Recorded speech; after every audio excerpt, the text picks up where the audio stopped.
que eu entendo, meu bem, é que o melhor do escritor, o mais fundo, o mais vertical, como ele pôde melhor se traduzir, já está no trabalho dele. Que todos os rostos que ele se colocou durante a existência, não é? Todos os pretendidos rostos que ele possa ter, ele já se traduziu escrevendo. Então agora, numa entrevista, o que é que querem saber exatamente? Entende? Ele nunca dirá tão bem como na sua obra.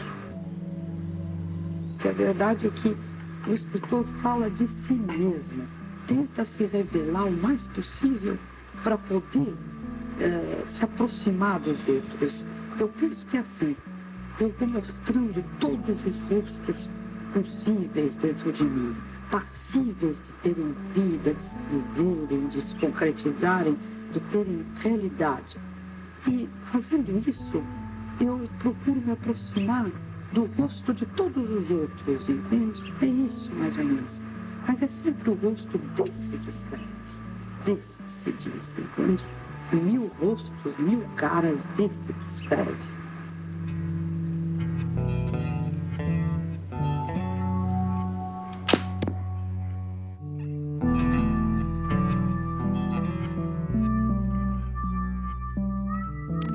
É sempre muito difícil você falar no que realmente ativou e fez com que você escrevesse. Você não sabe situar exatamente, foi nesse momento, foi essa determinada pessoa que fez com que você irrompesse em escritor. Mas eu tenho certeza que uma grande motivação foi um desejo de sentir, ver, tocar, me aproximar desse homem que foi meu pai.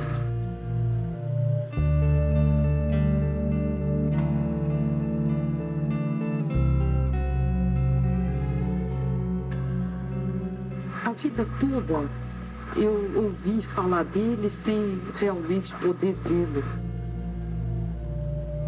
Ele adoeceu quando eu tinha 3 anos de idade. E eu só conheci verdadeiramente meu pai aos 16 anos, mas já muitíssimo doente, esquizofrênico, paranoico, tudo isso, num sanatório.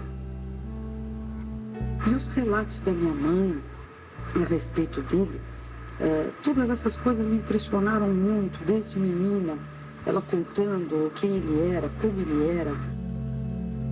E vamos dizer que a personalidade forte e, de uma certa maneira, profundamente dominante do meu pai, sedutora para mim, porque, enfim, ele era um intelectual, era um poeta, era um jornalista e tudo mais.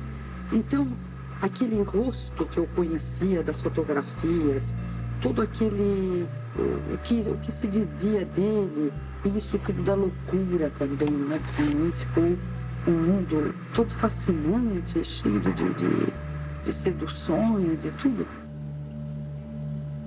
Quando eu ouvi pela primeira vez, era uma segunda pessoa que se fazia.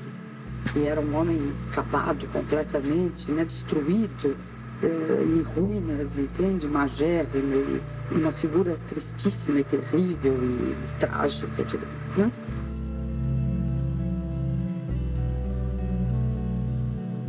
Na minha vida inteira eu fiquei procurando verbalizar esse sentir pai, né? A coisa mais forte, mais viva dentro de mim, desde que eu me sei por gente, é a figura desse homem.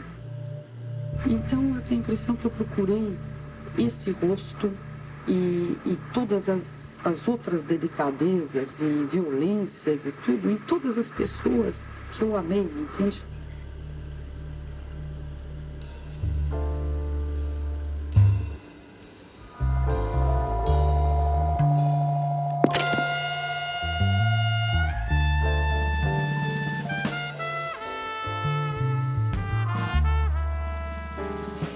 Eu estudava direito, pertencia àquele meio e meu jeito muito independente de ir e vir com quem eu gostava de existir criou dificuldades terríveis no início, quase humilhações. As pessoas não me aceitavam, as meninas da minha idade me ignoravam, eu escapava das normas. Quando as pessoas com quem eu saía durante o dia me viam à noite com alguém com quem eu não deveria me relacionar, elas simplesmente se recusavam a me cumprimentar. Eu era considerada prostituta só porque eu tinha esse jeito um pouco diferente que incomodava. Se eu sentisse vontade de amar um homem, eu falava para ele: escuta, gostei de você. Ou eu te adoro, vamos sair juntos, quero dormir com você. E as pessoas levavam isso a mal. Depois eu vi a mudança. A partir do momento em que comecei a ter um nome, as coisas mudaram. Eu poderia me apaixonar por um leão e falar isso. Eu durmo com um leão, eu adoro esse leão, e todo mundo ia achar incrível. Eu encontrava homens e falava: ele tem as mãos do papai. Se não eram as mãos, era algo no olhar. Não importa o que, algo próximo à loucura. Bastava um pouco de loucura para que eu me sentisse atraída. Aos 18 anos, comecei a escrever os primeiros poemas. Chamavam-se Presságios. Eu sabia que tinha escolhido esse caminho e achava que um dia eu ia ser mesmo um grande poeta, que eu ia ser uma grande escritora.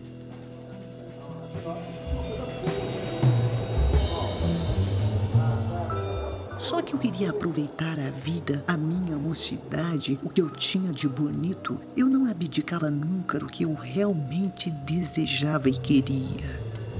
Eu fui ficando encantada com as emoções que tive através do amor, com as aventuras, pois eu era uma pessoa muito aventurosa mesmo. Eu era uma pessoa muito tumultuada e muito perguntante o tempo todo. O tempo todo numa ansiedade que não era visível exteriormente. Era uma tensão íntima muito potente lá dentro, que não parava de circular.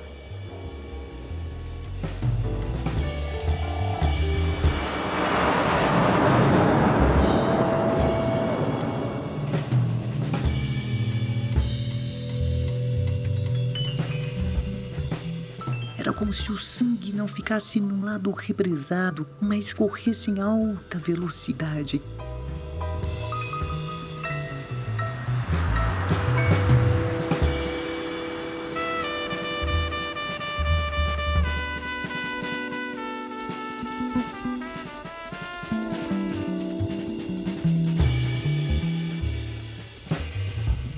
E eu sempre muito comovida com a vida, com a morte, com o amor.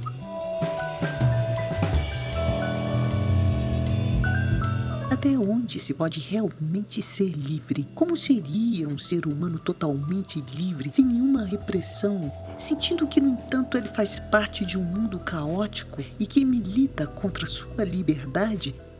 Se você sentir que teu eu está sofrendo uma deterioração na sua parte mais funda e autêntica, no seu âmago álmico, o que poderia acontecer depois?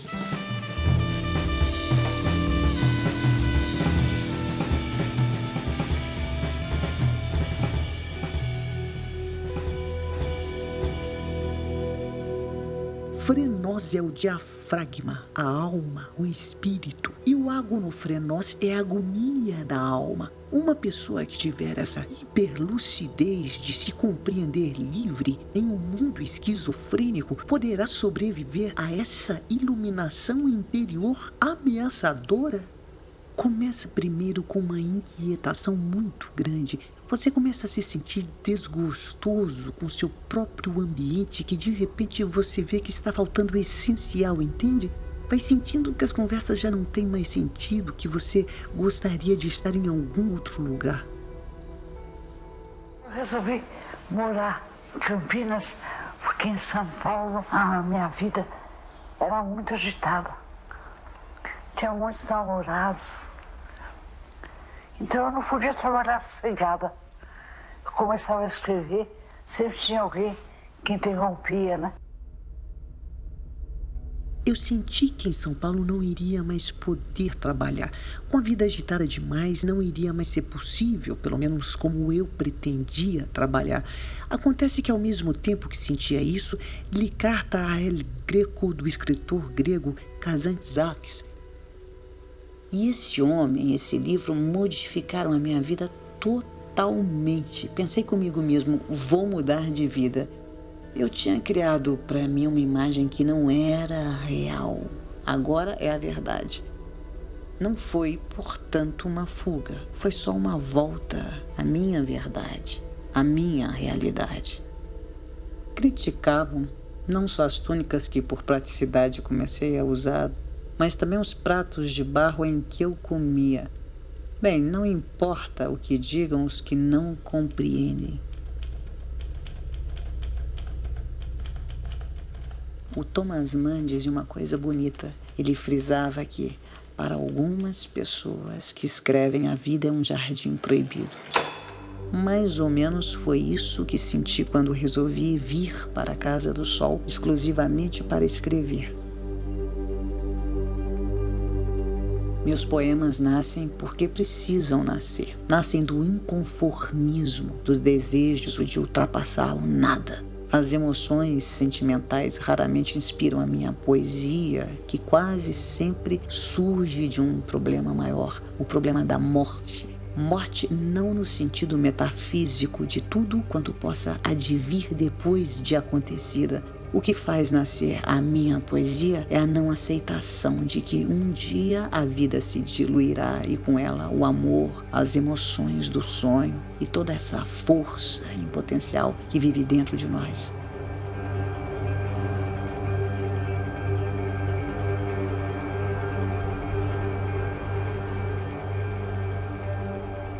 A minha literatura fala basicamente desse inefável o tempo todo. Mesmo na pornografia, eu insisto nisso. Posso blasfemar muito, mas o meu negócio é o sagrado. É Deus mesmo, meu negócio é com Deus. Mesmo não sabendo, não te conhecendo, te amo a cada instante novo, a cada instante outro, a cada instante ovo e semente, um não sei que atrás do outro, um toque, um espadachim, um rojo de papolas, um branco de rolas, um rodar de derviches, um sono acalanto glorioso de cantos e gnomos, um não saber de ai hegeliano, de vazios, de sombras, de achiches. É uma coisa que eu acho que ninguém vai entender. Eles acham que é complicadíssimo, que ninguém vai conseguir ver. Eu voltava do colégio interno porque eu fui educada num colégio interno durante 8 anos, o Santa Marcelina, e tinha choques impressionantes. E depois uma mania que eu tinha muito grande, que era uma vontade de ficar próxima de uma coisa que eles chamam de Deus. Eu gostava muito de ficar na capela. Eu queria demais me aproximar da ideia de um Deus que tenha sido executor de tudo, deste mundo que é tão notavelmente paradoxal e cruel. E essa mania eu não tirei nunca da minha vida até hoje. Quer dizer, de existir uma potencialidade qualquer que você nomeia de algum nome, e eu nomeio Deus de vários nomes. Cara escura, sorvete almiscarado, o obscuro, o sem nome. É uma vontade de repente estabelecer um intercâmbio com essa força muito grande, porque eu não acredito que as coisas desabem assim. Desde menina eu sempre senti em mim alguma coisa diferente dos outros. Uma compaixão muito grande que eu sentia pelas pessoas, pelos animais, pelo mundo, pela vida. Eu olhava as coisas e já me vinha esse pensamento. E depois parece que essa árvore vai emurchecer, a folha vai cair, o cachorro que está vivo e bonito daqui a pouco vai ficar velhinho e então vai morrer. E eu também. Com tudo que eu imagino, penso, sinto, também vou acabar. Eu queria ser santa porque eu li as histórias da Santa Teresinha de Lisieux. Então eu ficava encantada, né? Mas as freiras achavam que eu tinha muito com o que elas chamavam de amor próprio. E aí um dia eu perguntei para minha mãe: mamãe, o que quer dizer amor próprio?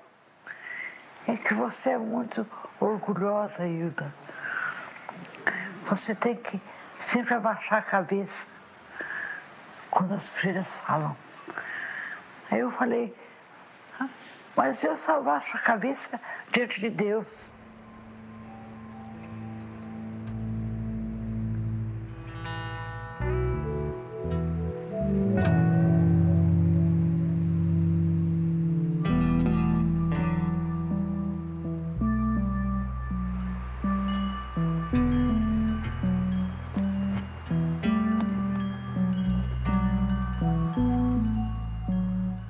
Não conheço Deus.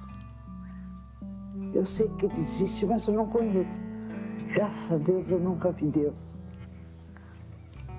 Tenho medo que me pelo. Deus é muito complexo. É muito difícil de falar de Deus só na poesia mesmo. Quanto mais poético, mais verdadeiro. Todos os meus textos são poéticos.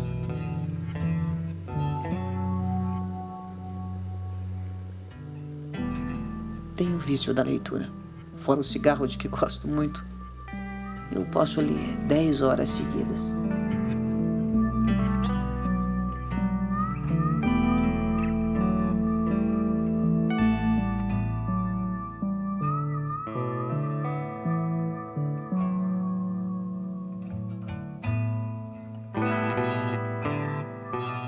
Eu não sei visualizar, mas sei que esse ser está em comunhão comigo e eu queria demais desafiar esse sem nome. E eu desafiei-o muitas vezes em meus livros como uma blasfêmia para ver se de repente dava um furor nele e ele dizia: está bem, eu estou aqui.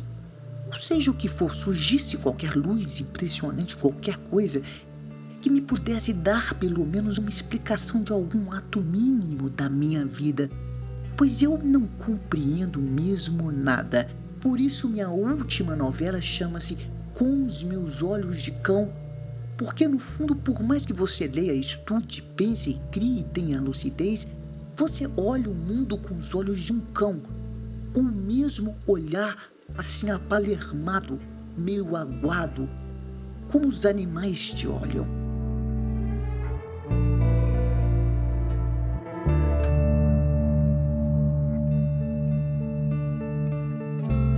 Procurava uma perfeição que parece que só existiu construída, objetivada nele, naquele homem, meu pai.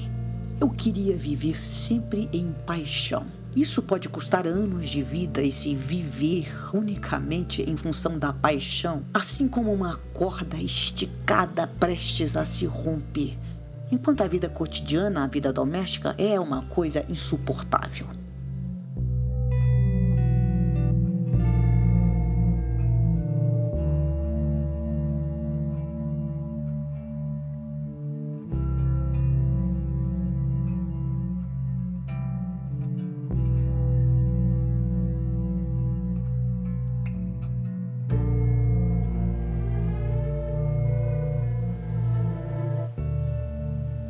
É um pouco estranho, mas para mim existe um limite para a duração desse encantamento apaixonado. 1 ano e 3 meses, acho que foi o máximo que conhecia. E é terrível, porque de repente, e isso acontece de repente, de modo brusco, e eu não sinto mais nada, o encantamento acaba. É por isso que eu escrevo, porque penso que com a poesia é exatamente o contrário. Escapar da emoção, fazer com que a emoção se desprenda da emoção cotidiana. A poesia é algo além da emoção. Ela é um modo de disciplinar o dizer amoroso. Eu sempre vejo o mundo de uma forma mágica. Eu vivo em um estado de comoção contínua, renovada diante das coisas. É por isso que resolvi viver assim, retirada à distância, por medo de que as pessoas percebessem a que ponto estou o tempo todo comovida, perturbada.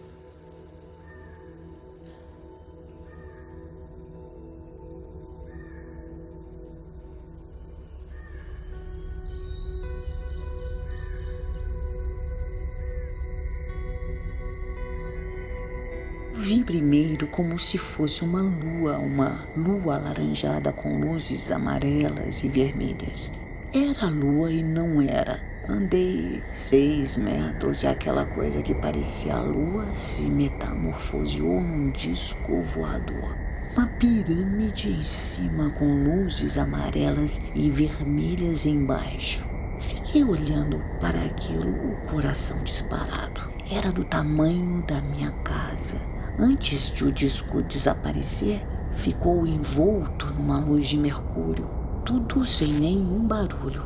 Nada.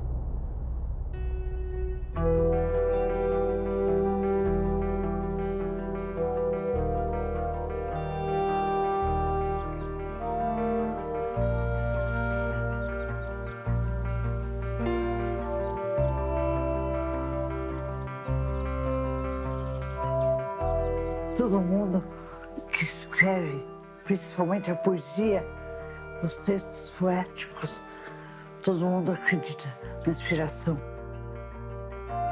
Chega a ficar com febre. Eu tinha muita inspiração. De repente eu estava tomando banho e me vinha uma coisa fantástica. Aí eu ficava besta, né? Porque eram tão bonitas. Eu tomava banho, eu esquecia de me vestir.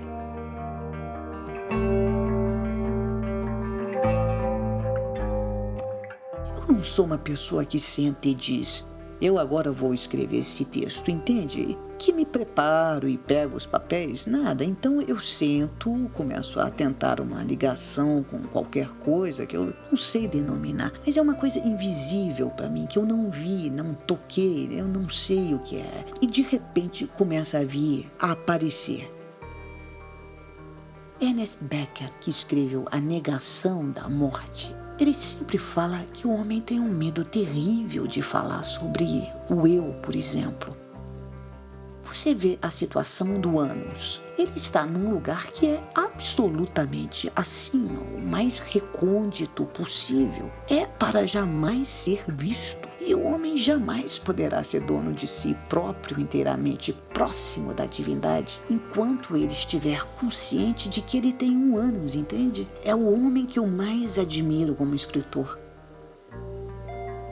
A poesia é um dom divino, uma febre física. É uma espécie de êxtase que vem de repente e acaba também de repente. A prosa não, eu tenho de trabalhar mais, é difícil. Meu interesse pelo teatro começou na época da ditadura. Alguém inventou que eu era uma comunista roxa. A polícia foi na casa da minha mãe e queimou todos os meus livros. Era uma coisa muito premente que eu estava sentindo e queria me comunicar mesmo com as pessoas. Eu queria muito ser encenada para mandar o meu recado.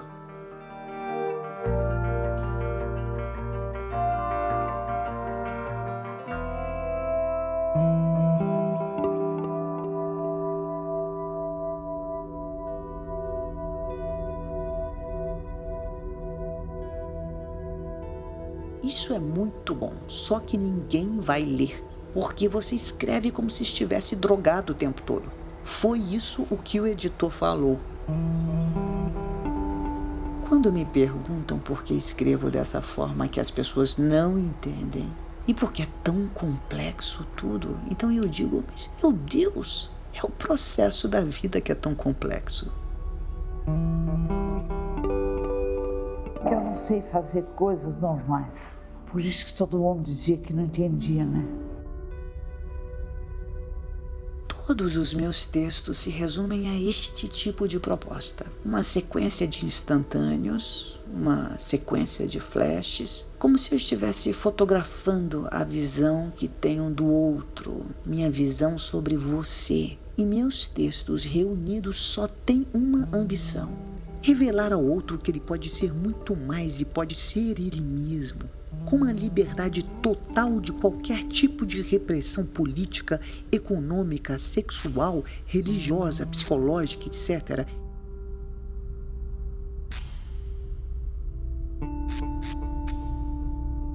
Eu me pergunto, não pode levar uma pessoa à morte, à loucura sem retorno?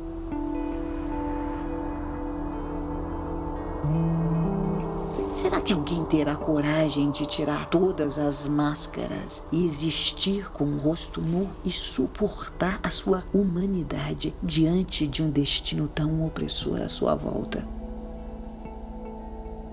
É válida a libertação de um só, ou nem todos podem salvar-se?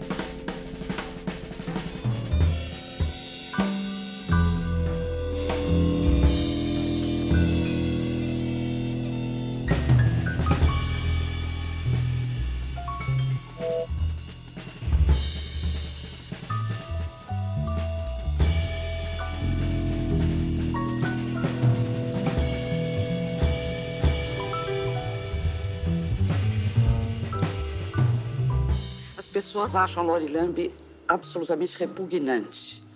E eu acho que era exatamente isso que eu quis fazer. Mas só que eu considero pessoalmente a Lori Lambe um livro pueril, um livro meninil. É uma pornografia para crianças, porque agora eu vou lançar no segundo semestre para adultos. Chama-se Contos de Escárnio e Textos Grotescos. Eu espero ficar uma excelente pornógrafa.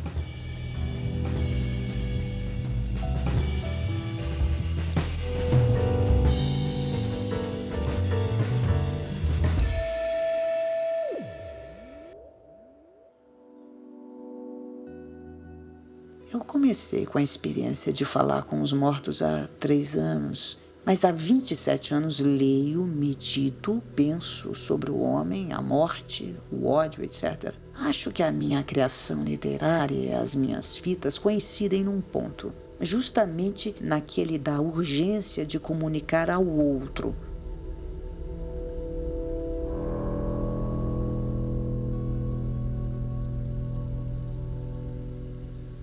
A falta de informação que se tem sobre esse assunto é enorme e estou muito entusiasmada por isso. Tanto que parei por algum tempo um livro que estava escrevendo.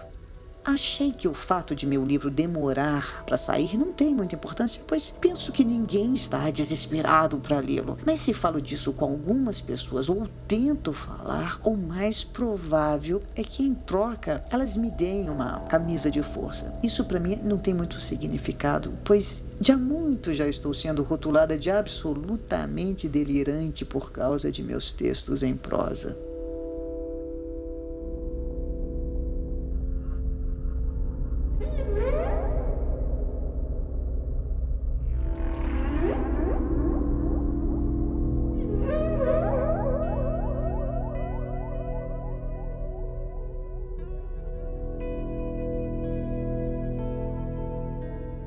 Era mais ou menos 11 horas da noite, estavam tocando uma música e, de repente, aparece o meu nome nessa fita. A cantora, em vez de dizer o que ela teria eventualmente que dizer, ela diz Hilda, mas mais sussurrado, tu es près de moi. Que isso quer dizer, em francês, você está perto de mim. Então eu vou tentar ver se vocês conseguem ouvir.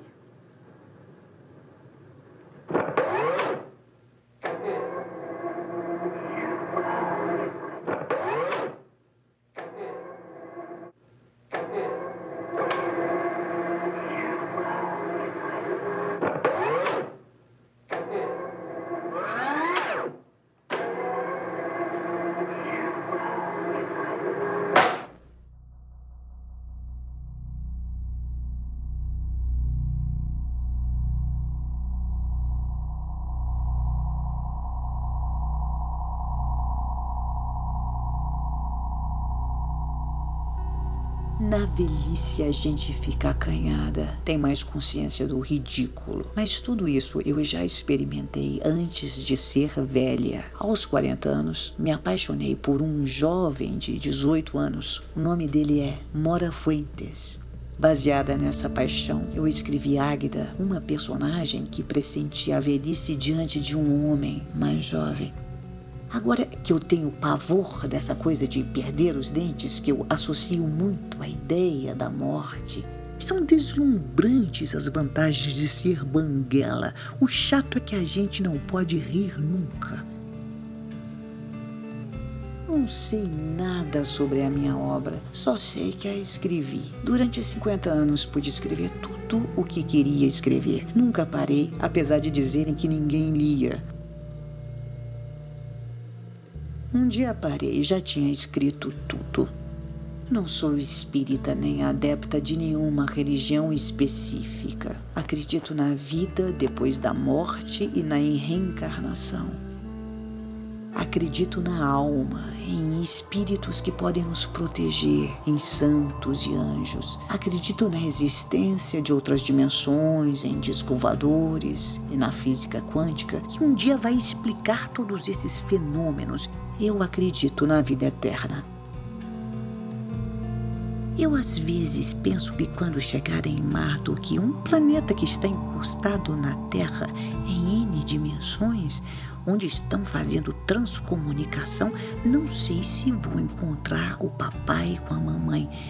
Eu queria tanto ficar com ele. Ele era lindo.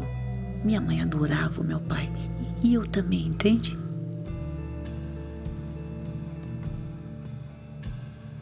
E se eu ficasse eterna?